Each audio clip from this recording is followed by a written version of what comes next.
But yeah, To be I free though, did y'all hear that they're dropping a teaser in front of some shit because Timothy is mad he didn't get anything and Marty got snubbed? Marty did get snubbed. They released all those Dune posters today. Hmm. I think they planned that either way. Yeah. Probably. They probably were hoping he was Everyone's a going to win. goddamn detective. It's like this was probably good. They probably thought he was going to win the goddamn thing Yep, and planned that's what this I to be thought. like a victory lap afterwards, like synergy thing, but he lost. So now everyone's like, "Oh, they're doing this to try to save face," and I'm like, I really don't think. I think you're overthinking it. Unfortunately, Real quick, we could use this for the cold open. Let's just briefly talk about last night and the winners and the losers and such. How are we feeling about it? I know y'all are feeling great about it. The only one person that surprised me was Michael B. Jordan winning Best Actor. That was yeah, it, and it's I thought he awesome. deserved it. Yeah, it's really awesome. I But feel other so than that, mad about Rose Byrne that I was seething, but I Don't even actually fucking get. Here's the thing, okay? So here's the thing. I mo A lot of what won last night was definitely not what I would have chosen, but most of it great. I wasn't mad about it. I was like, okay, I'm happy for this person, or I can see, or it could be worse, or whatever. The only one the whole night that I actually got mad about was Jesse Buckley winning because fuck that movie. Star of the And Bride, yeah, director of star of the Workman. hit film The Bride, box office juggernaut The Bride, and critical juggernaut as well. And star of pretentious ass fucking Charlie Kaufman movie. And I just most punchable face on the planet to me right now, but don't like her. Don't like her whatsoever. And See, that's how I felt about K-pop Demon Hunters winning anything. I was like, what? I was like, you Oh know what? If shit! anybody gives me shit and they're like, Matt, I don't think one battle after another should have won. I'm gonna say, well, guess what? Mhm. If you feel that K-pop Demon Hunters should have won, then we're in the same like boat, different arrows, same exact amount of pull, because everyone loved K-pop Demon Hunters and everyone loved one battle after another. So I feel like I've got like enough, it's like Rose Byrne gave an actual performance instead of just screaming and crying. That's all I'm gonna say about that. Conan O'Brien got snubbed. The thing He that did, god damn it. He should have genuinely been nominated. upsets me and brings tears to my heart is the fact that Philip Seymour Hoffman was not here to see PTA get his first Oscar. Oh, why'd you have to put it like that? Now I'm sad. I was just thinking about that all day, and I'm just like, I loved Conan's joke about Ryan Coogler. It wasn't like against him or anything, but it was like, Ryan, you said you don't want to be a part of the Academy because you don't want to judge your fellow filmmakers' films. Well, I guess all the other pricks in here love to do that shit or something. It was like the most paraphrasing.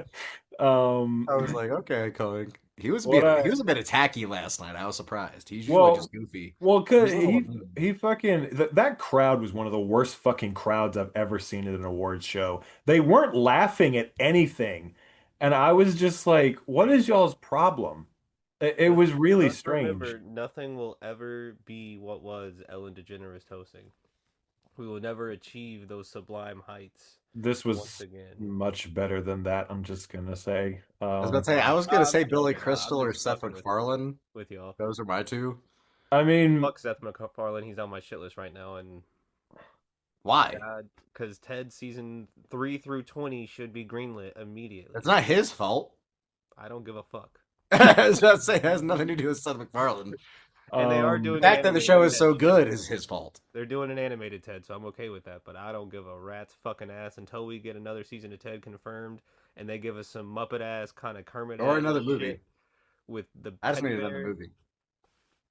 I thought they should do the Back to the Future parody where it's fucking Mark Wahlberg and him like teaming up and then having to solve some goddamn fucking issues. But I don't know. That's a whole See, slew of that's other oh, issues. apparently nobody wants Mark Wahlberg in Ted anymore. They're all still mad about his teenage transgressions, which he's been trying to make up for the rest of his life. He is the Family Plan 3. He doesn't give a fuck. You think if Mark Wahlberg was on that plane during 9/11, they'd give a shit about what he did as a teenager? no, he would have flown the plane into the building. Didn't you see Flight Risk? He does it by Um, accident, though. No, I saw Flight but 93 and I forced 6 other people to watch it with me, including Matt. wow. No. But yeah, overall, I would say like. I was again, is one battle after another the movie I would have chosen for Best Picture and to sweep a lot of the major categories. No, but A, it's far from the worst thing that could have won. And B, I could not help but be happy for Paul finally getting his moment.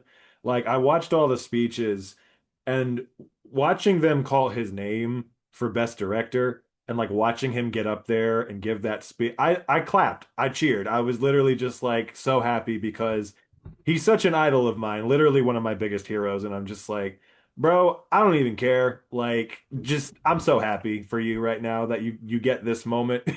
So, and Sean Penn winning too was fucking wild and Should have him been Delroy running there. Lindo. Should have been Delroy. I know That what was he my should only. melt his As much as I his like Sean Penn's performance, I would have honestly been happy if pretty much anybody in that category won. They were all great. I know what he should melt his Oscar to do, and it's for a bullet to put a fucking bullet in his head for the goddamn fact that he was not there and disrespected the motherfuckers who were there. That I if fucking Stellan Skarsgård had gotten that goddamn thing, it would have been joy. If Delroy a Lindo lot got of that thing, actors have done it would have that. been joy. I Have would not have shown up taken for their Jacob Oscar. Elordi, Well, Sean Benicio del Penn, Toro, And but I cannot deny the fact that Sean Penn is Sean Penn melted all his the Oscars. Proust. That's what I'm saying. He should Yes, melt that's this what I'm one saying. and fucking turn it into another bullet to put in his goddamn head rather than for the Ukrainian war. well, Sean Penn is a piece of shit, but nevertheless, that has no bearing on his acting. Sorry, He's also, As we I say had about to get most that out. people, yeah. I had to get that out. except for as you won't say about Robert Meyer Burnett Jackson. Oh, don't even get me Oh yeah, started on you gotta Robert say his Meyer name a couple times so he Burnett. pops And up. that's Robert that's Byron that's why I Burnett brought is it like up. I was like, the crucial let's start thing. bringing up old shit at this point. Fuck Robert Meyer Burnett and John Campea. Can't say it enough times. Um, Sean Penn should hunt down those two and kidnap them, much like he did to Chase Infinity. See, Um, I want to see a Death Wish remake with Sean Penn, directed by Craig S. Zoller. Or S. Craig. oh, Yeah, where has he been? he's probably making another fucked up movie somewhere. I heard he's finally trying to get one made, but yeah, also fucking Amy Madigan winning. How great was That's what I was that? about to bring up. Did you see Ed Harris's face when she won? Yeah, I it was was so all about sweet. that. Did you see it? Yeah.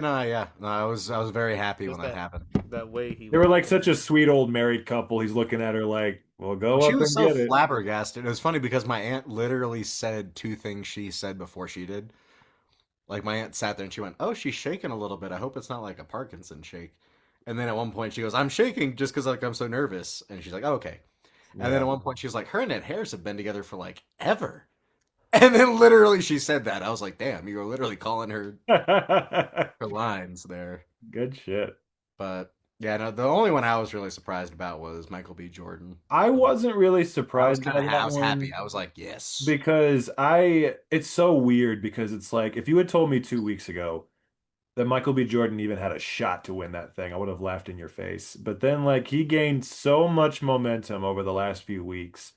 I was like, I think he might do it. Like I wrote him down as my prediction. I was like, I think he's gonna do it. Oh, And then he did it, and I'm just like, and his speech was great too. And I was, again, he's not who Ethan Hawke bust. Like, I'm sorry, that's what I'm saying. but I need to but stop. I was happy for him because he was great in the movie, and he gave a great speech. And I thought, like, okay, like good for you, man. Like honestly, I need to start saying the people I don't want to win as winners because 2 years in a row, the people I have said are going to win have not gotten anything. Sam, I want you to understand something. Last year, when you predicted Wicked, I bet my entire life savings on it and lost, and I blame you. All your parlays This did not hit. explains why This Jackson has no movie posters behind him right now. this year, this year, after finally working as hard as I could to regain all of my money to be able to have a decent living, Down to I the bet cent. everything I had again on Blue Moon because you predicted it. And once again, Sam, I have lost every dime that I have. We should blame Kalshi for like actually having the ability to bet on the Oscars. No, My we brother, should like no blame joke, John actually did M2. put some bets down on it, and he lost all of it. So See, if I had put down my bets, I would have won all of mine. That's yeah, literally I except for didn't like know until like Bets 2 days Actor. before the Oscars that you could even do that. I was like, Low actually key, good if I had knowledge. known that in advance, I might have put some bets I would have down. put 100 on One Battle winning Best Picture, and Yeah, I would have won. yeah, I so already would know I I. would have won. I would have put money down on that and on Paul Thomas Anderson winning Best Directing, and I would have gotten a good bit of money out of that, I think. I feel like Um, actually everyone was probably betting on them, so it wouldn't have been as big as you'd think because it's probably like $50 if everyone's. right. The one like the bets that are like much riskier ones are the ones with the bigger payouts. That's So where Michael B. Jordan would have been a good one, I think. honestly, yeah, that would have been a good bet, probably. Because Amy Madigan, I feel like everyone was kind of leaning towards Amy her. I was Madigan, I too. was like, she should win, but I didn't think she was going to in 1,000 years. So that was a big surprise for me when she actually won. Were you Kate Hudson Um, pro? so what? Were you pro Kate Hudson?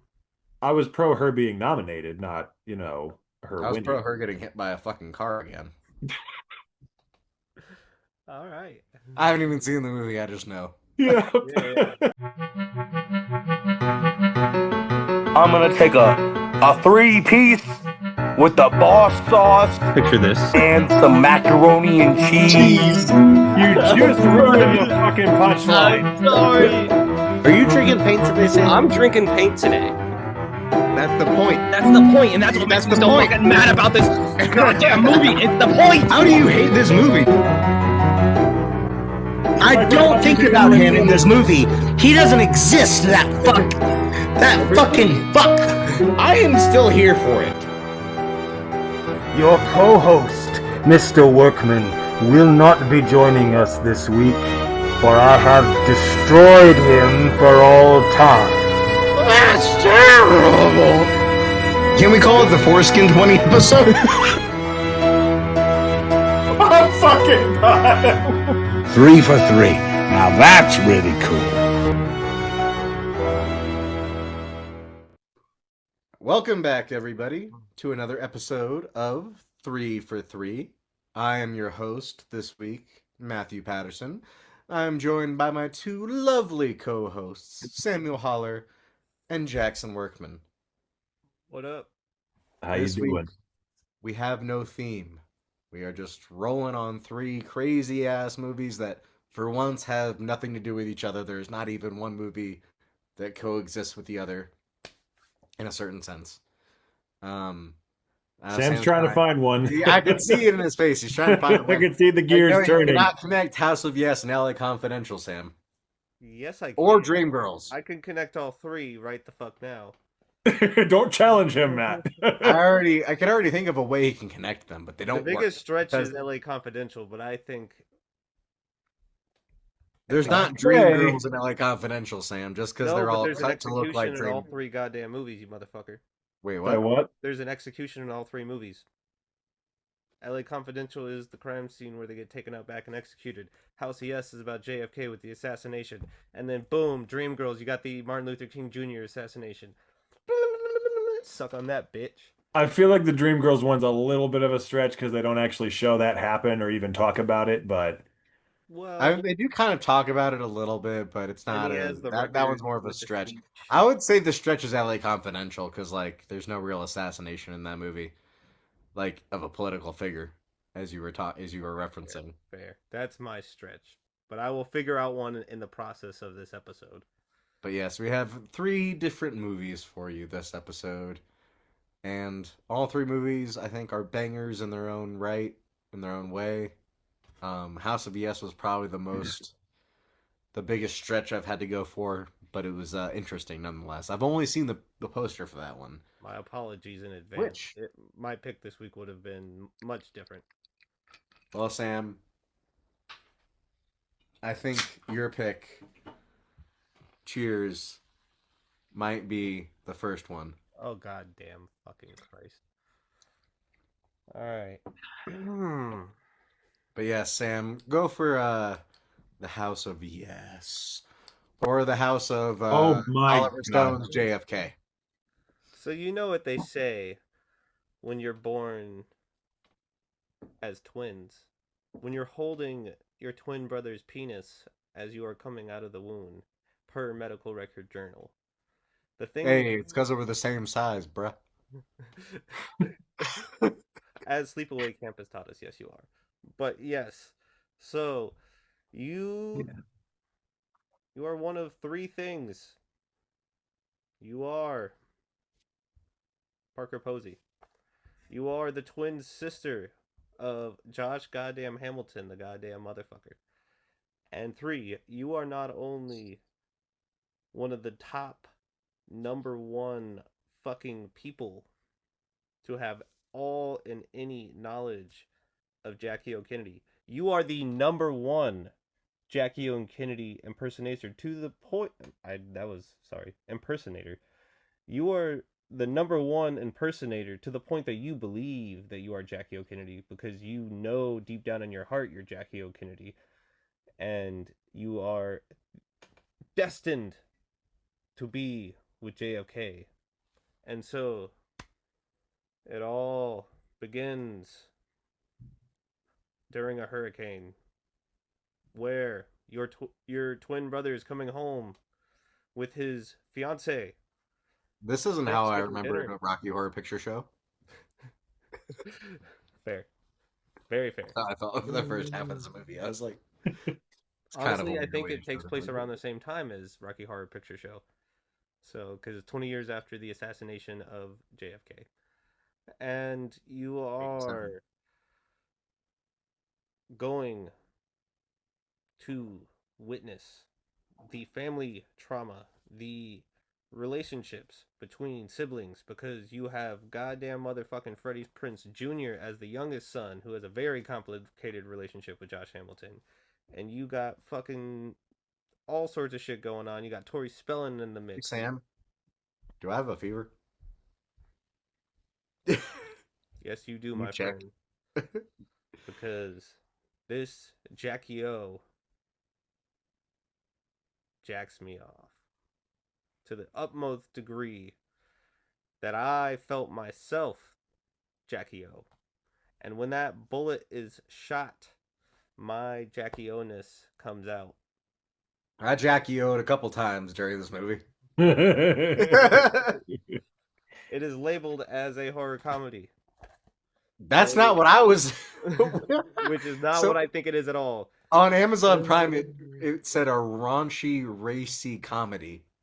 Also not true. And when I saw this movie for the first time, and I saw this cover, I had no fucking goddamn idea what I was getting into, and I had no goddamn idea that it would go to the lengths that it does as a film, directed by Mark Waters of numerous stuff. Mean Girls, Freaky incest is Friday. apparently hilarious. Incest is hilarious, as we all know. But yes, in this house, we say yes, whether it's incest or not. Be my balls, support my shaft. I really hope y'all like this movie, because I'm really upset that the world tries to prevent me from watching a Kira Kurosawa movie. And so I have to pull this trigger, just like Lee Harvey Oswald did, and the events of the people in this movie do as well. Mad. Well, I gotta say this, Sam. This is the first time I've seen this movie. I've only seen the poster. I've heard. I guess I didn't realize she was dressed as Jackie O until like the movie started and they explained everything. I honestly, the only thing that made this movie less than like what I wanted it to be was I swear to God I wanted her to fucking shoot Josh Hamilton in the face halfway through the movie and then fuck his dead corpse, and that's what she walks in on. All right. That would have made this movie like what I expected it to be. When she just shot him with a blank, I was like, all right, I get where we're going here. Probably the first Tori Spelling movie I've seen that's not a spoof. Like, but a spoof scary in its own movie. way. Her Scream 2 cameo is unforgettable. Yeah, and then Scream 2, and it's like, I think that's about it. I kept waiting for it to be a joke. She's not bad, though. And Freddie Prinze isn't bad either. It was just a really weird fucking movie. And the whole time I was like, how did this get made? It's all in one house. I can answer that question. Literally, Aaron Spelling financed the whole fucking thing. That's why it got made. Oh, hell yeah. Oh, wow. Thank you, Aaron Spelling. Yeah, for this movie. Because holy shit. Why is it on Paramount Plus? Why are children able to access this goddamn movie? They should not. I mean, I thought it was hilarious for a lot of it. I mean, even the ending, like all of it, I thought was kind of funny.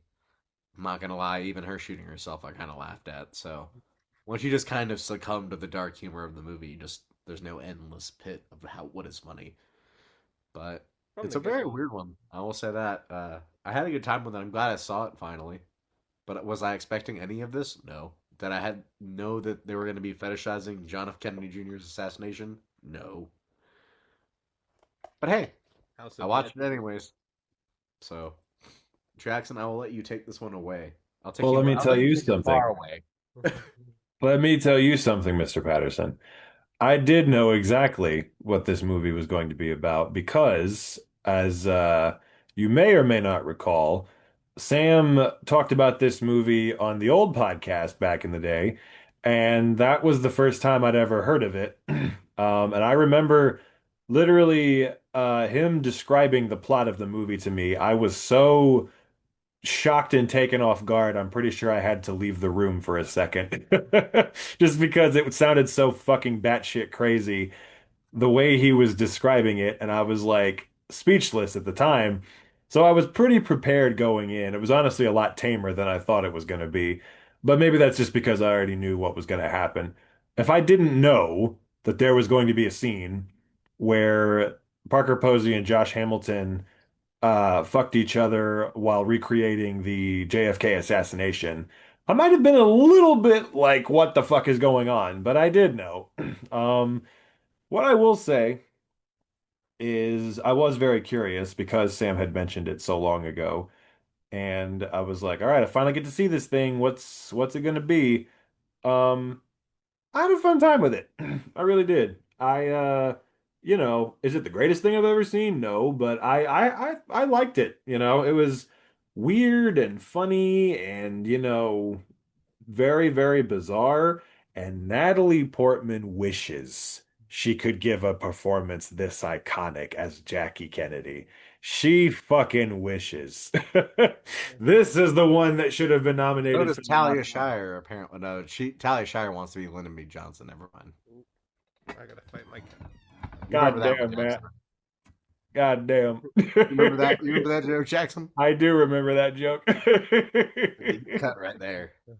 Oh man, that's a throwback right there. But what was I gonna say? Cementing, I think, Parker Posey in one of the highest spots of. She is now tied for the all-time record for I most will say this: appearances. she was really fucking good. Yes, she was. She was Like, like really good as the crazy person. And Josh Hamilton supremacy right here. I love this man. I will it's watch hilarious anything though about because Sappy and see him like I love how all of the actors were low key in a different movie.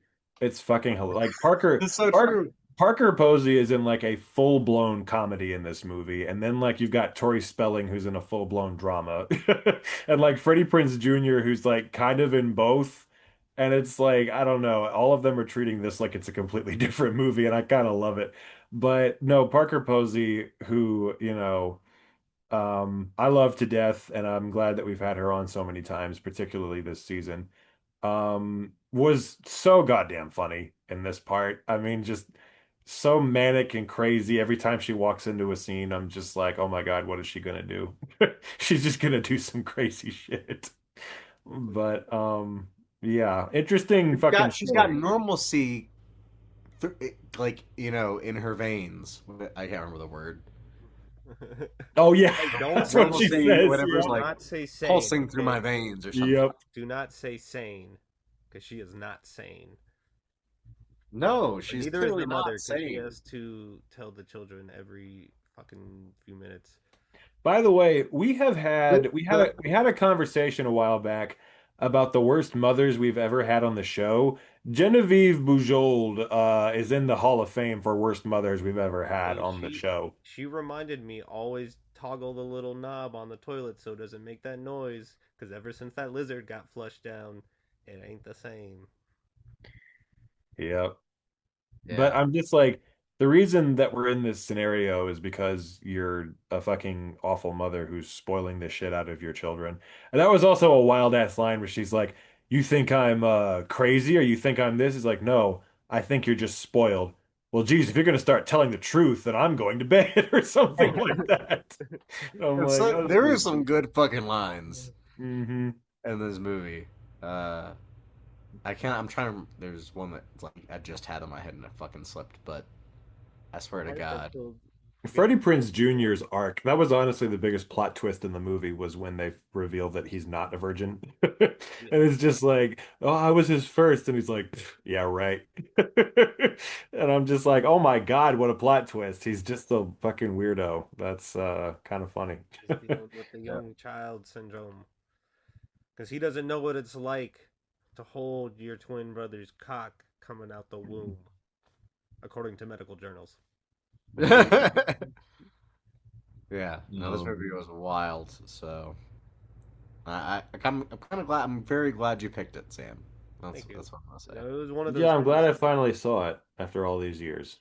It just caught me off guard the first time I saw it, and I needed that little kind of re-experience of just the what the fucking goddamn I will bullshit always be happy to see Parker Posey in anything, especially when she's playing a mentally ill Jackie Kennedy impersonator. with a Um, gun. Yeah, with the gun. I did know she was probably going to shoot him in the end because the only picture I had seen from this movie was a picture of her holding the gun. So I was like, all right, she's going to get the damn gun at some point. I just don't know when. the I But was kind of expecting at the halfway point. I was like, she's gonna have a fucking bullet in that. And then when she didn't, I was like, damn. Because I kind of um, wanted them to do like, you know how like you guys have seen the fucking JFK like Zapruder film, right? mhm. You know how like his face just fucking pops open like a fucking confetti thing. I kind of was hoping they were gonna do that with Josh Hamilton. Just This is have his face, normally some shit I would and then expect. have her fucking This, with the like face. this is some shit I would normally expect Sam to say. I'm like surprised how bloodthirsty you are this episode already. I'm just saying, I literally in my head like they had the shot of him waving on the couch, and they're pointing the gun at him, and her like his Tori Spelling about to see it, and I was like, please tell me she just blows his face wide the fuck open, and then when she did that, I was like, God damn it, because like imagine how more traumatizing that would be if she walked in on like his face just fucking, Yeah. popping. and then her just like on top of him Yeah. during that, like that would have been so much worse.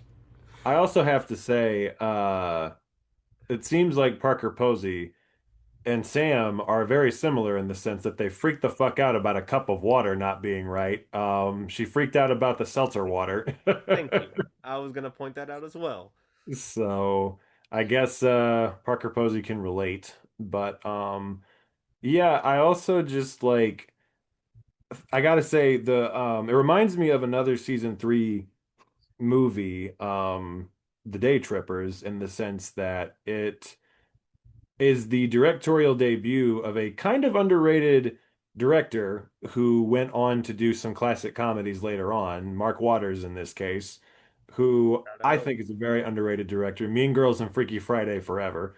Um, and yeah, it's kind of cool because it's like Greg Mottola with The Day Trippers. It's like, okay, like he went on to do these kind of like big classic studio comedies later, but this is like, oh, his first movie where he kind of did it himself, and it's like what did he have to say at the very beginning of his career type shit. And both movies had Parker Posey in them. Well, So yeah. interesting connection in that way. And that's where, yeah, I was like, I knew that was a connection, but that's very true, though. I mean, I would say, like, for Mark Waters, especially, this was very surprising because, like, so his other movies are, like, for kids, borderline, like, or for Hmm Yeah, teens. This is, Spiderwig, like, for Mr. Poppers. adults. So So, Ghost of Girlfriend's Past, we can't forget that one. But, Apparently Jackson cannot forget it. yeah, I was gonna We say. did. McConaughey or bust, motherfuckers. But I've The amount never of people seen it. giving Timothy Chalamet shit for his comment, though, was so funny last night. I just had to bring that up because we have to. Yeah, that is they got a lot of fucking ballet and opera fans out there apparently. I mean, I'm one of the few people who think he Apparently. doesn't deserve to get that shit on for it. No, he doesn't deserve it at all. Everyone's acting like a goddamn psycho over this. It's the biggest non-controversy I've ever seen in my fucking life. And he And I felt re bad about it after. You could tell when he saw the whole clip, he like did not double down. He was like, He "Oh didn't. shit." I want to say for the record too, this is a big diversion, but he did not say fuck ballet. Anyone who likes ballet is a piece of shit. He just said they're not as relevant as they used to be, which they're not. And I didn't know that the fact that most people are bored by the opera was a hot take. It's kind of just a fact. I, It I doesn't thought that was, devalue yeah. it. That's why I'm so confused. I'm It like, doesn't all right. devalue it. It's just like, yeah, most people do not find the opera interesting. They find it boring. I'm just like, that's just how it is. Get over it. If anything, Timothy Chalamet has said that has rubbed me the wrong way. It's the fact that he used to use a modded controller for Call of Duty. Bitch ass motherfucker! I can use a not modded controller and beat your ass with the modded controller. Fuck with me. Given his Leo Harvey Oswald energy to Yeah, like literally. Did Lee Harvey Oswald use a modded controller to kill JFK? No. Fuck no. no. He did it the Well, old-fashioned way, goddammit. according to the X-Men movies, he had the Magneto buff. So That's right. That would Magneto's explain the how one there's who- only one bullet. But yeah, I think I don't know. This was fun. I woke up yesterday morning and this was the first thing I did after I woke up before I went to work was watch this movie. And it was just like what an interesting way to start the day with this very strange little film. It was like the midday for me, and I was fucked up for like 2 hours, and then I played Fortnite and got over it. um but yeah, thank you for picking it, Sam. It was a lot of fun. Again, just like lots of crazy moments. Tori Spelling and Freddie Prinze Jr.'s little arc was fucking nuts. And also, okay, so it was so crazy. A part that made me kind of lose it was they fucking were being so delicate for the first half of the movie about like talking about the incest. They were like hinting at it and like being kind of delicate when talking about it. And then out of fucking nowhere, about halfway through the movie, Parker Posey just says, whenever like when you fuck someone, I picture your face when I'm coming. Do you do the same thing?" And I'm just like, holy shit. Well, Wow. Jackson, how the fuck else do you talk about incest? That's not the point. Is it not like very off? If you knew somebody who was doing incest, would you just throw it out there? I'm gonna be Freddie Prinze Jr. Just straight up say, hey, they're fucking. I think Carnal I knowledge. also- I really like uncomfortable Thanksgiving dinners. That is Holiday definitely dinners your thing. in This is the general. third one of those you've had on the show. And it was awesome watching this on March 15th. Although I think one of them Very- was a one Christmas of the first dinner. lines. Well, it was Christmas, yes. But yeah, also Jackson, I think to your point though, that line that you just recalled from the movie, his response to that was like the biggest turn of the movie to a degree because like literally, how do you respond to that? Like he was trying to like distance himself from you very clearly, and then that moment when she says that, do you picture mine? And he just says sometimes, and then Yeah. smiles. You're like, oh, this is gonna fucking go horribly. That's when I'm like, oh, okay, he's also kind of fucking Crazy. crazy a little bit. yeah, yep. But yeah, no, it was just fucking hilarious to me the way they were being so delicate about it, and then that line just comes out of her mouth, and I was like, Jesus Christ, like that just shattered the whole thing. And then later, oh my God, that scene where when they reveal the whole thing that Freddie Prinze Jr. slept with Tori Spelling, and he's like, get out. And she's like, yeah, get out. And then he yells at her. He's like, get out. I was like, oh, God damn. I was like, that kind of hit like a little bit. And then I was like, she's definitely going to fucking shoot him now. Jackson, I can't wait till next season.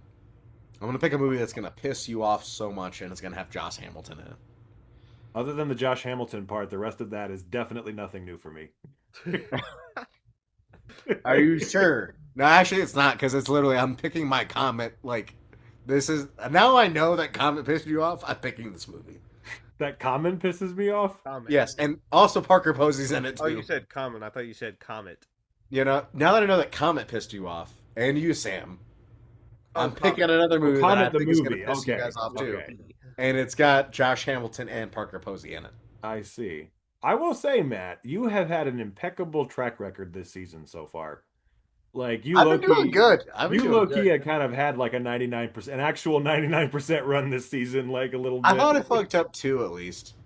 I can't I remember. think I fucked up You too, may have but had a few that I they didn't weren't have. like they weren't like bad fuck ups, but You they were haven't more. had like a Comet or Spoils of Babylon level movie yet this season. But I'll I say. love Josh Hamilton and Parker Posey. Josh Hamilton is one of those guys who it's like every time I've ever seen him in something, it's either in a small part or, I think the biggest part I've ever seen him in was in eighth grade where he played the dad, and he was really good in that. Oh, Every so other movie I've ever seen him in, it's usually kind of in like a small. He was in Jay Kelly, as the therapist, and that shit I was didn't finish hilarious. it, Kelly. I got 20 minutes in and I had to pause it, and I never decided to pick it up.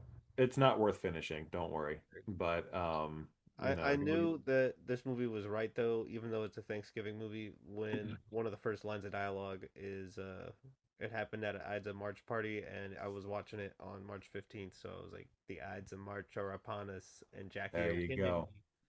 Jackie Kennedy, oh, is me. Yes. Um, Well, but I re yes. I repeat my earlier statement.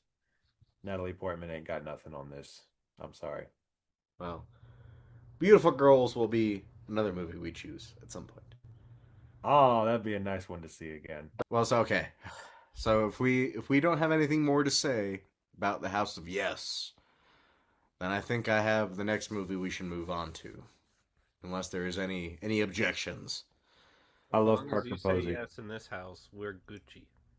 Then, in fact, I think we should move on to our subconscious, to our dreams, and not only just our dream girls.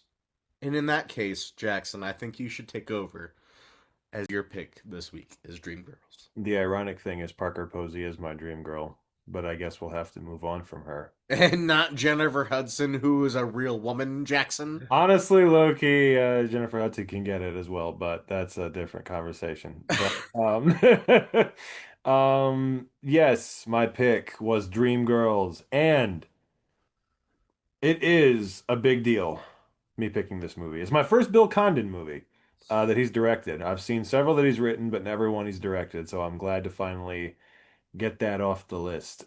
And ladies and gentlemen, as always, what I want you to do is picture this. It is the 1960s, and you are a trio of black female soul singers, and you're trying to make it in the tough world of the music industry. And you're going and you're singing on stage, and you're only getting on at the last minute. And one of you is, looks a lot like world-renowned superstar Beyonce. One of you looks like the voice. Oh, no, or Jackson. You are Beyonce. You look like Diana Ross. Yes, you look like Beyonce, but in reality, you are Diana Ross. That is very true. Because this is really about the Supremes and about Motown, but we'll get into that. Um, so yes, then there's another girl in the group who is the voice of Tiana from The Princess and the Frog and Nicanoni Rose, and fucking legendary actress and singer Jennifer Hudson in her film debut, right after she got kicked off of American Idol in the semifinals. Guess who's laughing now, American Idol? Jennifer Hudson is. Nobody from American Idol is laughing now. Not one Exactly. of them is laughing now. Exactly. But yes, so those are your three Simon ladies. Cowell's trying to laugh, but his face is too stiff. Yeah, he can't quite do Who? it. Simon Cowell. Simon Cowell, yeah. But so you are discovered one night by a Cadillac salesman slash music manager, Jamie motherfucking Fox, who is backstage in the wings looking for someone to give an opportunity to. And so he puts you as the opening backup singers for a legendary singer, Eddie Goddamn Murphy.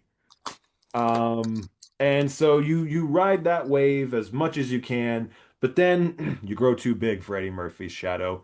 You fucking have to get out on your own and become your own act, and they become their own act, the Dreams. But the problem is, Jennifer Hudson, she's got the most powerful voice in the group, but she's being pushed to the side by Jamie Foxx. And so she doesn't want to be a part of it. She wants to go out on her own, and God damn it, I told you I'm not going. And she doesn't go. See, the issue is, Jackson, you're missing a key point. According to Jamie Foxx, aka Curtis, the scum that he is, she is just some bitch he knows. He's trying to marry Beyonce, and that's the issue. But he's Well, and treating Jennifer Anika Hudson like Noni she's the one Rose, he's trying to marry. Anika Noni Rose is some bitch that Eddie Murphy knows, but that is neither here nor there. Apparently, this movie is about like the Dreamgirls. In actuality, are just some bitches you know. Pretty much. So I guess what we're trying to say is that Diana Ross is just some bitch that we all know. You know what's funny? If she came back from her grave, she probably wouldn't disagree. She's still alive, but it's okay. But Danny Glover is in That's this who I'm goddamn talking movie, about. and he's getting It too old ends for with a this G. shit. He Say ends with what? an R. It Well, starts with a D, ends with an R. Yes, Yes, but last name begins with G. exactly. Yes. And yeah, so that's just it's about the Dreamgirls, and they are riding the wave to fame and all the challenges they have to go through. It's of course based on the Broadway musical of the same name. And Fuck, yeah, before I turn it over to you guys, I will just say this. Matt, I found the through line. Sorry. I hope very sincerely this is a special moment for me. I have a lot on the line here. I hope that this has finally redeemed me for the terrible musicals that I've picked in the past. I picked this specifically to try to redeem myself and finally get a good musical on this show after Nine and Amelia Perez. So I hope you both agree that this is a redemption. Take it away. Well, Sam, I don't know if you're going to agree with me, but I'll say it for my own personal opinion. But Jackson, you have redeemed yourself. Yes. As for the musicals. I'm not going to say that it is the best musical we've chosen on this podcast, but I'm not going to say that it is terrible and by any means of the, As long as it's just good, I'll take it. This movie, I saw this movie it fucking came out, like, I remember seeing this movie back in the day. Have never seen it since. Ever. Until you picked it. And I never really thought of it that much since. I forgot Eddie Murphy was in this movie. That's how, like, young I was when I saw this, that I forgot he was in it. So when I was watching it, I was like, Danny Glover? Oh, shit. And then I went, Eddie Murphy? And then he's in the whole thing? Oh, shit. I will say this, Jackson. Other than Coming to America and Trading Places, which in my opinion cannot be beat, those cannot be, maybe 48 Hours, we could argue. But I'm going to say 48 Hours for me is fourth. Dreamgirls is 3 for best Eddie Murphy performance ever. He got me so hard in this movie, this time around especially, where I was like, yo, like, in my opinion, again, that's where I go. It's Coming to America, Trading Places, and then this. Cause damn, bro, he killed it. I don't think they're like, yes, he was great in 48 Hours, but I don't, or Beverly Hills Cop even. But I think this one like showed his whole range of like talent, because he got to sing and he got to be serious, and he got to like just be a person. But also he was funny, but not in like the crazy funny. He was just like, this is a regular person being funny. And so I loved it. Loved him. Loved this movie. Seeing it again. Thank you, Jackson, for picking this one. Because, like, damn, this was a fun one to watch. Much Sam, I'll let you go for it. like Matt, who took the words out of my mouth. For me, this pushes me one step closer to being 3 for 3 this week. Because, goddamn, I also have a very childhood memory for this, where when it came out it was on demand and my mom was watching it, and I have a very distinct memory of folding laundry just during the final performance. I don't remember anything else about the movie, but that final performance that goes just so insanely hard. And damn, Matt, you're nodding off just like Eddie Murphy. And so, but like you said, Eddie Murphy just giving it fucking everything and just being a complete powerhouse for a movie. Jamie Foxx just going amazing. Our second Beyonce appearance on this show, just also going hard, and just every single element of this movie culminating together in just a great time. But also, fuck you, Matt. The through line of this movie is that all three of these movies are based on previous written source material because House of Yes is a play, this is a musical, and LA Confidential is a novel. So There you go. Oh shit.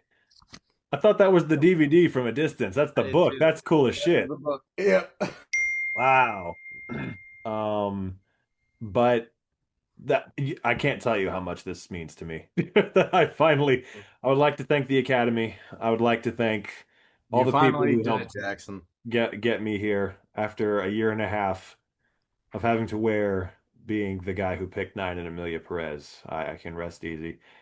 Um, Only one of them was the kamikaze. The other one was not. yeah, one of them was on purpose, but still. But yeah, so I was excited to watch this because it just looked like the kind of movie I would enjoy. I love a good movie musical. Um, and yeah, I'd just heard good things about it and stuff. Never seen it before. And I had a blast with it, man. I got up early this morning. I overslept. I had to cram this in right before work. I had no coffee in the house. Didn't have time to leave to go get any. So I was struggling a bit this morning, but this movie helped get me through it. So energetic, so much fun, so well directed, so well acted. The only downside for me is the story at points was a bit surface level. The characters were not as fleshed out as I would have liked. Didn't really go that deep into them as much as I would have liked, but it's so much fun and the story is very engaging and you're very invested in these characters that I didn't really care that much. I was like, it's a fun time. The songs are great. It is it is unbelievable. Like Jennifer Hudson's voice is just like that woman can sing like nobody. It's fucking crazy. Just and she won an Oscar for this. That's another connection. Two of these movies featured Best Supporting Actress Oscar win performances, and she was the first of the ones that we're going to talk about. Killed it. Beyonce was really good. Everybody was really good. Jamie Foxx, Danny Glover. I will echo you guys. Eddie Murphy is god tier in this movie. I know it was considered an upset back in the day when he lost for this, and I got no disrespect to Alan Arkin who beat him, who was also great in Little Miss Sunshine. Let's say But a little bit of shit. Like, if I were to but like, if it yeah, were me, Eddie Murphy would have won that goddamn thing if I were choosing. I'm sorry. Alan Alan Arkin. Arkin was fantastic in that movie, but this is just like That's the only thing where I will agree. Like, you're talking about two people who are doing their best, just fucking fighting. I I think Alan know. Arkin is like there's like a threshold. Like he barely just wins, but that's Mhm. because I love both of the movies. I love both of the movies and their performances in both are fantastic, but and both of them are at the top of their game. It was a tough year that year, but he is so good. The thing is, I didn't know Eddie Murphy could fucking sing like that, bro. Like I knew he could sing because he did record a couple albums and shit, but I didn't know he could sing like that. Like that was what blew me away was how fucking much he was killing those songs. It was like, God damn, I man. like Party All the Time. Party All the Time is one of my favorite '80s records. Yeah, that was a song that existed for sure. It was one of the songs to ever exist. So I just want to say this: it was on Grand Theft Auto 5 soundtrack. Was it really? Yes, That's wild. so there has been moments where I've just been like decimating people and Party All the Time is just playing in the background. It's like Party All the, and I'm just like, and it's That's like Party All hilarious. the Time. And I swear to God, so that's Um, why I stand by that song because like I have like totally wrecked people on GTA Online while yeah. Party All the Time is like just blaring in the background. I also have to say, well, first of all, also fucking, I was almost paralyzed by the John Lithgow jump scare towards the end. Oh, and And not John just John Krasinski. Lithgow, John And Krasinski. John Krasinski, yeah, which Krasinski, was yeah. fucking insane. And also by Jaleel White at the beginning of the movie, which was fucking crazy. But yeah, I also have to say, fucking, God damn it, what was I gonna say? Oh yeah, Beyonce, I don't think she had to do a lot of character work for this one. I'm just gonna say, being married to a corrupt ass music executive who preyed on her when she was a child and is a smarmy piece of shit. Not talking about Jay-Z like that. Well, what are you talking about? I didn't name anybody. Hey, if you're gonna trash talk people, I want to bring up the fact that Sidney Lumet couldn't do it with the real Diana Ross, so goddamn Bill Condon had to get Beyonce to depict how Diana Ross can fucking be in this shit. Yeah, Sidney Lumet was forced to cast Diana Ross in that movie, but that's a longer story. I'm sure he wouldn't have if he had a choice. Oh my god. I love But the Wiz though. say what? I love the Wiz deep down. It's a movie. It definitely Hey, is. hey, out of a lot of musicals, that's the a lot of the music from that just sticks with me. And I'll Yeah. be No, like I mean like the song, that's the thing. older The than. musical is great. The movie is its own fucking thing. But yeah. I do want Uh to shout out Keith David Richards as well because he is so goddamn fucking good in this. yeah, Or yeah. Keith D. I don't know if it's David. Keith Richards is his name. Yeah. Who I had never heard of before, but he was great in this as well. His character Oh, was honestly one of Robinson, my not Richards. favorites. So Rob, what? Robinson, not Richards. Keith Robinson, yeah. I'm messing up the name, but I got you messing up a name, so that's one on your mark. Yeah, you're right. One for me. One out of how many, Sam? Out of like 1,000 so Hey, far. Saddam Hussein is my favorite one on that list. That So. is the funniest one out of them all, yes. I can't wait until the 2-year anniversary where his name is just on that list. But yeah, and everybody also fucking random cameo from Ken Page towards the end, the voice of Oogie Boogie from Nightmare Before Christmas. That was wild. But yeah, also I just gotta say the songs in this were fucking phenomenal. I might honestly go listen to the soundtrack at some point just because like every one of the songs I was just like vibing to them and just like, all right, That's this where is I'm like fucking Kate cool. Hudson. Well, I love Bill Condon, so like I'm always not surprised at his direction or like how it went. I was just He's like, in his element here. This is definitely like he didn't direct Chicago, but he wrote it. So I'm just like, okay, this is he's been in this area before. He can do this. And yeah, it was cool finally seeing a movie that he directed. I was like, all right, I get a sense of like who you are as a director now, and you're very good because his energy that he brought to it is what helped elevate it above the kind of surface level plot for me. That's what I'm saying. Um, His direction mixed with Jennifer Hudson's like just insane performance, where like if she had never acted again after this, it would have been the most insane middle finger to everyone because she gave one of the best performances to fucking exist, and I think yeah. he let her breathe in that role, and like the way she sang, the way that he let the camera hang on her for a while, and just created that power and the emotion that she just absolutely fucking brought to everything about it. Yeah, that's something I can't believe I haven't really said yet is she was absolutely goddamn phenomenal in this movie. Like acting wise, like obviously singing wise, but like acting wise. For this to be her acting debut, I was just like, wow, like you really fucking just gave it. I see why they gave her the Oscar. She was fucking amazing in this. And Beyonce too. We talked about it in Austin Powers, but here like not doing a comedy, doing like a serious role. I'm like, "Oh wow, okay, you actually are a really good actress. Like, you can hold your own in a cast of heavyweights and stuff." And it's also I appreciate how in this era, because I don't think she would necessarily do this now. Beyonce was willing to be cast as the person who they keep saying has the weakest voice in the group. Like keep like nowadays you would never that would go against her image of being like this perfect goddess. She would never do that. So I respect that there was at least a time when she was willing to do such a thing. Um, and also fucking Eddie Murphy. The thing about his performance in this is like I'd always heard he was great in this, but it was still jarring beyond belief to see him do a movie like this. I've never seen him do a movie like this, like a prestige drama, like Oscar movie like this. And just seeing him in this kind of part in this kind of movie was absolutely wild for me in the best way. It's not stunt casting at all. Like, bro knocked it out of the park and, gave an award-worthy performance himself. I wish he'd do it more, to be honest, Yeah. you know? have you not seen Mr. Church? I have not seen Mr. Church, but I have seen Hey, Dolomite is don't. My Name, which he should have been nominated for, and he fucking wasn't. I will say that till the end of time. I mean, he's great, so that's why I was like, yeah, this movie is. Like, I don't know. It was. It's weird because I remember seeing like I saw this movie once back when it came out, but like I remember mostly seeing the promotions for it. If that makes sense. And it wasn't that I didn't like it. I was just like, I just remember seeing all the trailers and all the like this movie's gonna win an Oscar, and I just don't. After that, like I had not thought about it until you brought it up again. So when you brought it up again, I was like, oh shit, that you know, Yeah. watching this one. It's one I've always wanted to see. It's one I've always been interested in. Has a Um, special energy to it that just is it in it from the get go, which I really appreciate. and Jamie Foxx's arc too is very interesting because it's like he's literally a used car salesman. We should have seen it from the get-go.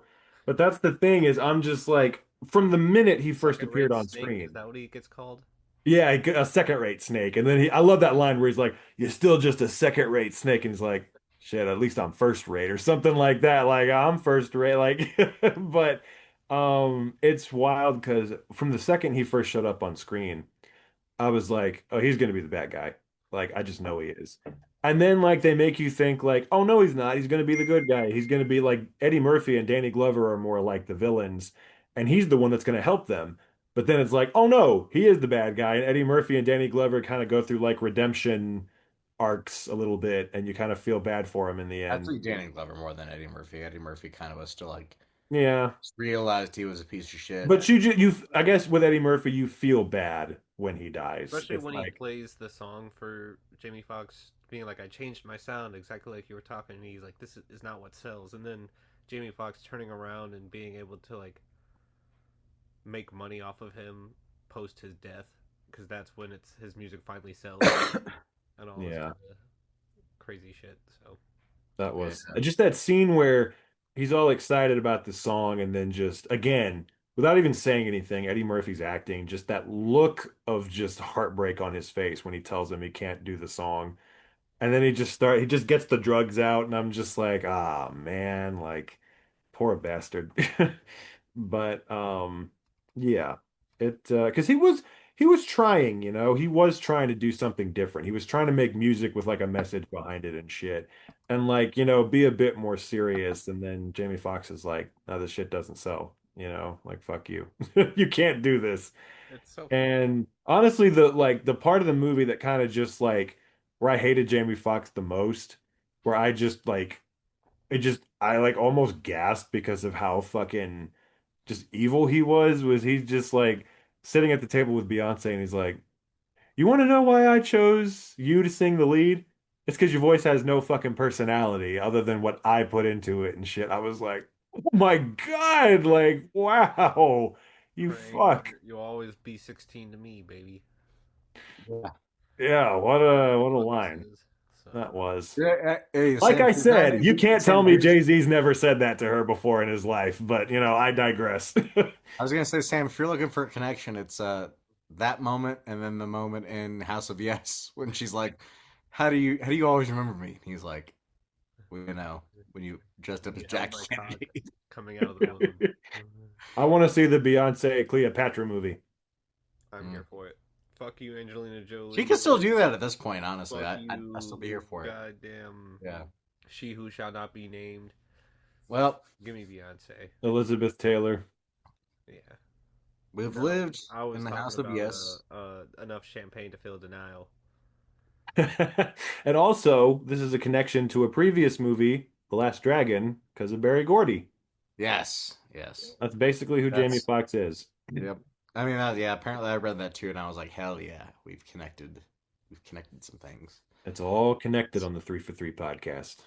And it has, as it has been. Yes. So now, ladies and gentlemen, let's move on to another movie that does contain some dream girls, but not in the way that dream girls portrayed them. Yes, this week I picked LA Confidential, which is a Sam's got movie. I've got the book. Jackson, what do you got? I got jack shit. He's got the shoddy that they were rocking in this movie. Yeah. Or no, he's got the James Cromwell tattoo on his back, just like flexing his face. I got a love for Russell Crowe that you know was palpable in this movie. Yes. This movie has a stacked cast. Like Jackson just mentioned, we got Russell Crowe, we got Guy Pearce, we got James Cromwell, we got Kevin Spacey, we got Danny DeVito, we got Simon Baker in a small role. Shout out The Mentalist. Um, who else do we got? Kim Basinger, of course. Kim Basinger, yep, and David Strathairn. David Strathairn, yes. Strathairn, yep. Whole slew And of fucking people. yep, and man, is this movie a banger? It's about Guy Pearce who comes in. He's the new hotshot detective kid trying to turn a new leaf for the LA police department. He's trying to make them respectable, especially after they get Mickey Cohen. There's no bad guy but them at this point. And so he's trying to be all nice about it. But James Cromwell, he's a slippery fuck, and he's trying to make sure that Guy Pearce, could do the things that he needed to do. Like, be a dirty cop just to get some people behind bars now. Unfortunately, he won't do that. But guess who will? Russell Crowe is willing to do that shit. He's got balls of steel. And they come across this huge cover-up when a murderer, a former cop, gets murdered. And we need to know why and who did it. And this unravels an entire conspiracy that throws everything up in the balance. That is basically what this movie is in a nutshell, without me just rambling on about every little plot point. But there are quite some turns to be had here. There are quite a lot of interesting scenes. I think it's so well shot, so well done. There's so much tension at points, and it feels like you're watching truly like a 1940s, 1950s crime drama, even though it's set in the 90s, or it's made in the 90s. And this movie, I saw as a very young kid, but I did not know what it meant or like anything. All I remembered was Russell Crowe just snapping the back off that chair when he goes in there to beat the confession out of that kid. And I was just like, I remember as a kid, I was like, can you do that to a chair? That was my only question I had. Yes. It was my only question I had. But no, I saw this again later on. I had the book. I tried reading it. It's very dense, so I did not finish it. But nonetheless, it's on my shelf. And yeah, I love this fucking movie. It's so good. And I love all the actors in it. I love all the twists. Yep. Matt. Kevin Spacey, as much as I don't like, as much as nobody likes Kevin Spacey now, the scene where Guy Pearce throws the water or gets the martini thrown in his face because he calls Lana Turner a hooker that looks like Lana Turner. And then Kevin Spacey's like, that is Lana Turner. And they go in the car and they just start laughing. I just love that scene. Matt, why are you spilling all the beans, my friend? Don't you know in this town we're all a little hush hush? Because you can't get these secrets anywhere else other than fucking Danny goddamn DeVito and Kevin Spacey. One of the greatest combos I think I've ever experienced in my life that I never thought I ever needed, but I'm very happy I got. This movie makes me want to kill myself. I don't know why, but it just gets me deep-rooted feelings deep inside me that just make me feel ill as a human and that there's no fucking point. But then, thankfully, I watched Dreamgirls after this, so it like brought me back to life a little, but then crushed me again. But this movie just breaks me down. It's so just about it, and it just is unrelenting throughout the whole fucking movie. Even though like some scenes seem calm and kind of collected, it is not in any way, and you're just waiting for that fuse to hit the bottom of the match so it could just fucking ignite the explosion. And it takes you on that ride, and it's just, I can't believe how fucking good this goddamn movie is, and how like every single working facet just pops off, from Guy Pearce to Russell Crowe to James Cromwell, which is just a great return to this fucking show because I love his voice and he's just a complete fucking asshole in this movie. Kim Basinger, it's like one of the only things that I've really ever actually seen her in, and she's fucking acting her fucking ass off in it. And I mean, you can't go wrong with Russell Crowe, especially skinhead Russell Crowe. So anti-Mexican Russell Crowe, Anti-wife beater Russell Crowe, anti-wife beater Russell Crowe too. Until he becomes a wife beater himself. He fought too well, long. he actually only beat a became the hooker, villain. so it's okay, Jackson. So what? said he actually only beat a hooker, so it's okay. Oh, that's true. That's true. That's okay. Yeah, that's fine. The music though is something that I feel like we've had a lot of Jerry Goldsmith scores on the Mhm. podcast recently, and I'm not complaining about it. Yeah. Rose goated. Yeah. Yep. And our second James Cromwell on the podcast, I think, or second, Third, actually. third, Longest Yard, Spider-Man 3, and now this. not Spider-Man 3. But Yeah, only playing that the right cock prick in this one. could produce. Only that cock could produce the jewels that can pull Peter from Mary Jane. Yes, indeed. But really, it's Ron Howard's cock, but we won't get into that.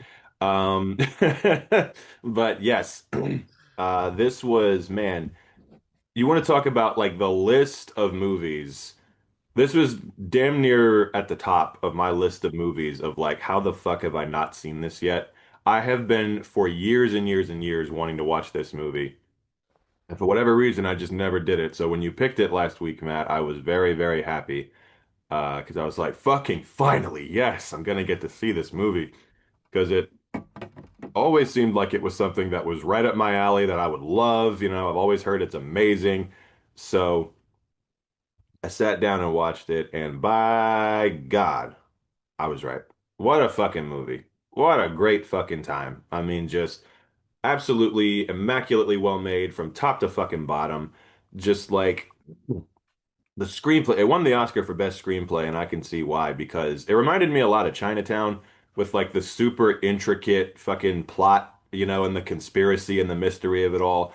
And just like, I don't know, it was just so well structured and well written, and the mystery was so engaging, and just all of the characters were so interesting, and just I love the whole conspiracy of like the cops and the newspapers and the mob. They're all kind of working together. I'm just like, all right, this is because I figured I'm like, I honestly did predict that James Cromwell was gonna be a bad guy.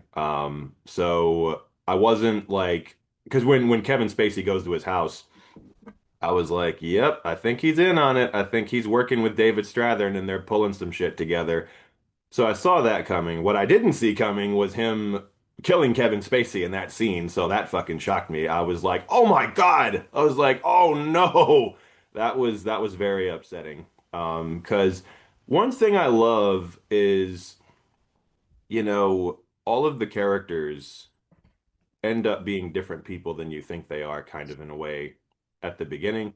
Because at the beginning, you're like, oh, okay, Russell Crowe, you're not really sure who he is. Like, yeah, he's, you know, cracking down on like women beaters and stuff, but he's also pretty corrupt and pretty shady, it seems like, from the jump. And you're just like, all right, I don't know if this is going to be a good dude. And he ends up really redeeming himself in the end and, does some very unfortunate, questionable things along the way, but does redeem himself.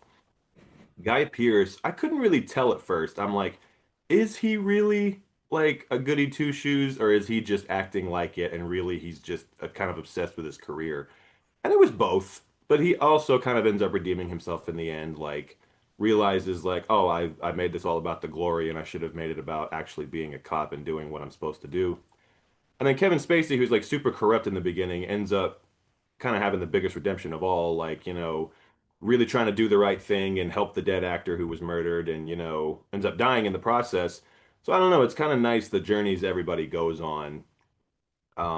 Like just kind of seeing their character growth. And in the end, all three of them are very complicated characters. They're not, none of them are all good or all bad. They're all three kind of very complicated people, which, is more true to life, especially when you're in that line of work. I feel like there are times where you're confronted with things where you don't always necessarily make the right choices, but it's all about, are you trying to do the right thing ultimately at the end of the day? And in the end, all three of them were, in spite of whatever choice. I don't know. It was a very interesting story and interesting characters, and All three of them had incredibly well very shot, incredibly well directed. Curtis Hanson is such an underrated fucking director. Rest in fucking peace. Bro, Yeah. murdered this shit. Absolutely just like deserves more recognition as a director. And yeah, one last thing I'll say as my off the top thoughts. It reminded me a lot of Once Upon a Time in America, where it's like I enjoyed it a lot while I was watching it, and I acknowledge like, wow, what a great movie.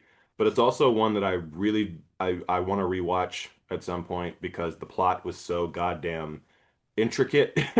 There's a lot of stuff where I'm like, I want to pay attention to this more now that I know the full context of the story. Because, like with Once Upon a Time in America, I remember it was like that was great, but there was a lot going on. I need to watch it again. Same here. Like the plot was just super complicated, and there was a lot that I was trying to keep up with. So I think if I saw it again, I'd like it even more. And I already loved it on this watch. But yeah, fucking banger movie. You were right about that because this was my second time watching it, and it just fucking clicked even more. There's still a lot of stuff that I need to like rewatch to like figure out and get, but like there's a lot of stuff that clicks. And you brought up all three of them having their different journeys, and all three of them have very different styles of interrogation. And so it's really cool to see like the Russell Crowe interrogation stuff, Kevin Spacey prying his way through, and then you get that scene with Guy Ritchie going back and forth between the Guy two. Pearce. Guy Pearce. I said Guy Ritchie. Add that to the list. Ah, God damn it. I feel like that was more just a slip of the tongue. Like I don't, I won't count that one. I'll be Thank you. fair. A guy Was he very goes back and confident. forth between the two and is like, yeah, and he said you were fucking her, and he said you're a little f word, and all sorts of shit. So what are you gonna Mhm. say about that? He already ratted you out, and then going back and forth and like watching that kind of cat and mouse game within the whole cat and mouse game was really awesome, and it does a good job of making you like you don't feel bad that the cop that was the piece of shit at the beginning who started the inner cell riot with the Oh yeah, fuck kids. that guy. But like you also see the ramifications of his death and the way it affects people and the way that like the police all are very rooted in like fighting for their own and getting justice for the death of one of their own, even if the person that has done that has been like branded as a bad person. And so it was really cool to watch. That's why I think Russell Crowe is one of the more interesting characters out of all three of them, because his just struggle in terms of like morally knowing what is right and what is okay with him versus what is actually expected of him as a cop. It was cool. Right. Yeah. And yeah, also just all of the performances were fantastic as well. Like Russell Crowe, I love that motherfucker so much. He's really a big hero of mine as an actor. He's so fucking good in this movie. Guy Pearce was fantastic. Kevin Spacey, Kim Basinger, Danny DeVito was so goddamn good, and James Cromwell. It's funny because James Cromwell, they apparently it's funny because I think of him as like he's got a lot of range. Like you look at the parts he's played, he plays good guys, bad guys, in between guys. But to me, the idea of him being a villain is pretty. I've seen him play a lot of bad guys, so that's pretty understandable. But I love how apparently they cast him as the bad guy in this specifically because he was just coming off a Babe at the time. So they expected the audience to automatically assume he was going to be a good guy. And they were like, ah, they won't see it coming that he's this like evil bastard, you know? And I'm just like, huh, interesting. No matter what, if you're in a fucking George Miller movie, you're a bastard. Well, that's technically not a George Miller movie. Oh, sorry, Pig in the City is the George Yes. Miller movie. All right. Um, but The movie's still involving pigs, nonetheless. that was a good one. And I just gotta say, man, I hated his fucking character. Like that motherfucker was killing everybody. Like it was crazy. I was like, this guy, like, oh my No fun. God, it's fucking crazy. I was like, man, you suck. But like literally, I'm like, you fucking suck, bro. Like, god damn. But yeah, also the scene, there were some crazy ass scenes of like interrogating and shit. Like, I swear to God, one of the absolute craziest, most holy shit things I've ever seen was not only Russell Crowe breaking that chair, but running in there and putting the gun in the guy's mouth and like doing the Russian roulette thing with the gun in his mouth. I was like, God damn, son, that's insane. But he was fucking nuts. But and then also when they like are beating the shit out of the district attorney and like hanging him out of the window. I was like, oh my God, this is kind of nuts, man. Second week in a row, I was making Michael Jackson jokes. Yep. And also, real quick, James Cromwell had a line that I thought was kind of badass where they're interrogating this one guy and he's like, this is the city of angels, son, and it doesn't look like you have any wings. I was like, oh fuck, that was kind of cool. Badass line. Yeah. I really liked how all of the main characters ended up working together at some point. I don't know if Kevin Spacey and Russell Crowe really got together, but Guy Pearce got together with all like both of them at one He point. would have if he had lived long enough. Yeah, and I really liked that dynamic where they all end up like kind of being a buddy cop for a moment or having that like buddy cop moment. Well, that's what's cool about it. Again, it's like these are three cops with like completely different personalities and ways of working, and different degrees to which they're lawful, but they all end up coming together to kind of do the right thing in the end and, actually do their fucking job. And another great scene too I love is when Kevin Spacey and Guy Pearce are talking to each other and he's like, Guy Pearce is like, you want to know why I became a cop, and he tells the whole story. He's like, how about you? Why did you become a cop? And Kevin Spacey's like, I can't remember. I'm just like, again, that's just very Fine. kind of impactful and kind of telling about like how long his character's been at this and everything. And yeah, the Matt, whole how thing do you is say just, it yeah. compares to the book? Or I don't know if you read it or not. I only read part of it because it was pretty dense. Not a lot of paragraph splits, so I was back in like high school. I was like, damn it. I actually got it from like the last word. But I mean, I've heard it's pretty close, like to the book, and from what I remember reading, it was pretty close. Like there's like as far as I got into it, it was I think it was like Well, literally just the when they beat the Mexicans up. Yeah. There's just a lot going on before that whole thing happens, and that's kind of the beginning of the movie. well, I read that apparently the author of the book, I can't remember his name, James Elroy, I want to say, Yeah. he apparently really liked the movie. And apparently he hasn't liked any of the other adaptations of his books that have been made, but he really liked this one. So I'm just like, okay, I guess they must have done a really good job. But yeah, but it was honestly just like, again, I'm a sucker for a good crime movie like this, good period crime movie especially. And man, just what a great job they did, just delivering on that. And again, a great mystery. Like that was the thing, That's just why I such want a to great, intricate mystery. shout out Dante Spinati or whatever his name is, because Dante God, Spinati, yes. fucking hell, he knows how to shoot a goddamn scene that normally could not be that like intense, but find a way to visually make it so nail biting, and especially like with Heat and Last Mohicans, he like just fucking captures the emotions of these people's faces so well. Oh yeah. Yep. So, And that final shootout at the motel also is intense as fuck. hmm Incredibly well done. Um, No, I but like the scene, the shootout in the like I don't know what you would call like I guess hotel, the one where they bust in on like on all the three dudes like playing poker and like hiding out after they oh escape. God, yeah, that the when he just sticks the gun in the elevator. And again, the I was brilliance thinking the scene of where he shoots the guy and he just flies through the window. oh yeah. yeah, I just love it when he shoots the guy in the elevator. They don't even cut to the body. Like they just let you imagine it. I don't know. That almost kind of hit harder in I a was gonna way. say Peter Hones did a lot better job this time than with the Shadow in terms of editing. Oh, it's the He's same probably editor? better No to work shit. with. Same editor of Ricochet too, so he's returning Oh on this mess wow. quite a bit. Okay. Oh Shout yeah. out to him. Oh Um, yeah. yeah, just I mean, it's an the whole undeniable thing. classic. I don't give a fuck what people say. You can call things classics that are well, I guess it's now 30, almost 30 years old. Yeah, that's definitely a classic. I'd say Yeah. it's considered a classic. But I at think this it was point. instantly one. That's the thing. I mean, I loved it This is when it. definitely a classic, yeah. Yeah. Nobody's ever like came back and been like, this movie actually isn't that good. No, yeah, I've only ever heard amazing things about this movie. So, and like I said, second movie on this episode where we have a Best Supporting Actress Oscar winner with Miss Kim Well, Basinger. it's fucking Yep. bullshit. Goddamn, Jennifer Hudson should have been lead actress, but I get it. I agree. They wanted her to get the award, so they put her as supporting so she could fucking get it. But like, fuck 'em. Category fraud. But in this instance, she's definitely a supporting actress, Yes, and she and fucking kills this shit. she was really good. And she also just bro just literally fucking called Lana Turner a hooker to her face.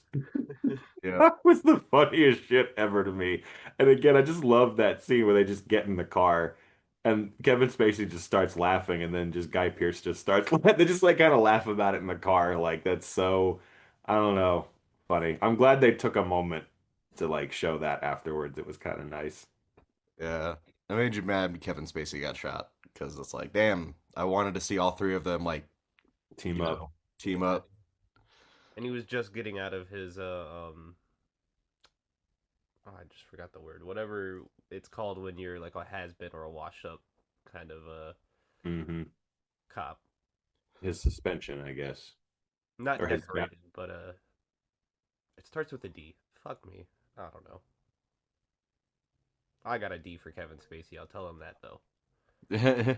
So, Hand me the keys, you fucking cocksucker. the only Um, knock knock that's going on ain't gonna be the Netflix logo. It's gonna be my balls slapping against his ass. but what was I While gonna we say? watch Netflix, so you'll Frank is feel gonna double get under relief. your wood. Indeed. Yay. But I got yeah. the sweetest barbecue sauce this side of the Mississippi, if you know what I mean.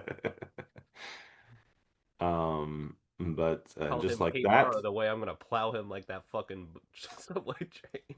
So God damn. God damn. I I need can to blow keep my nose going. I real can quick. keep going. Yeah, I got a million of them. Um, but yeah. Oh, where'd he go? Not sure. But I think if you like this Jackson, the movie that's behind his book, Once We're Warriors, I think I would do be a need to watch really that good one. fit for this I do need podcast. to It's watch that one. very similar tone, very well shot, very I've well. heard that movie is absolutely soul crushing.